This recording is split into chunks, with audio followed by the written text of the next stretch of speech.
5:48. Glad you're with us on this Monday morning. Sarah, what are you tracking for the start of our work week? Yeah, so things looking a little different, maybe just a smidge though, because we still have a few hours before these temperatures start to really change and it feels like winter again. All right, 30s still feeling like winter. I get it, but these numbers are well above normal and even bringing a little moisture in. We can see the clouds hanging a bit lower in Mason City, a little bit in Rochester too, although difficult to see just on the camera itself.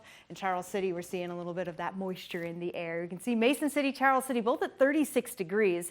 So a little warmer than where Rochester is, falling below the freezing point by only a degree, but still enough. Flirting with that 32-degree mark means that a lot of the precipitation that we are seeing here on radar could be coming down as a little bit on the frozen side. Now, is it a lot of it? Absolutely not. Still, though, enough to cause some roadways to get a little bit icy, same with some sidewalks. And this is just a very, very tiny bit of the whole picture. Zooming things out, not even enough because there's still more going on further to the west.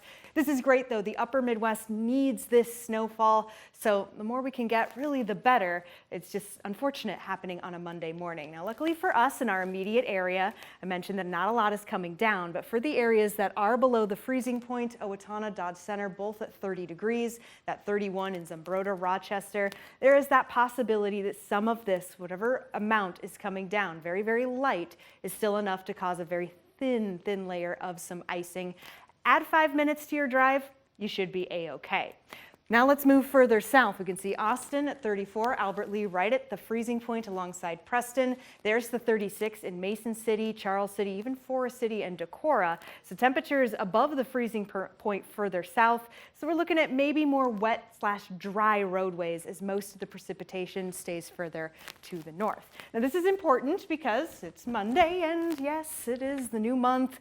And the school day is happening today. So ultimately, we're looking at cloudy skies. There is that isolated wintry mix, mainly further to the north, but it doesn't mean we can't see a little of that mist further south.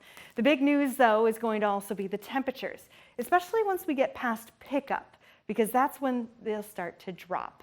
Let's check out Future Track here for multiple reasons. One, of course, that chance for the mixed precipitation here through the morning.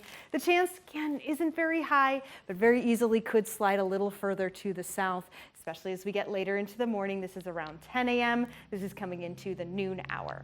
Now, as I push time forward past that, all right, precipitation chance done. But this 5 p.m., the arrows coming in almost straight from the north, and that's really going to cool us down. Now, if you do want some snowfall here, we've got some in the forecast, especially as we head into the midweek as well as the weekend. I'm looking forward to it, not so much the cool down.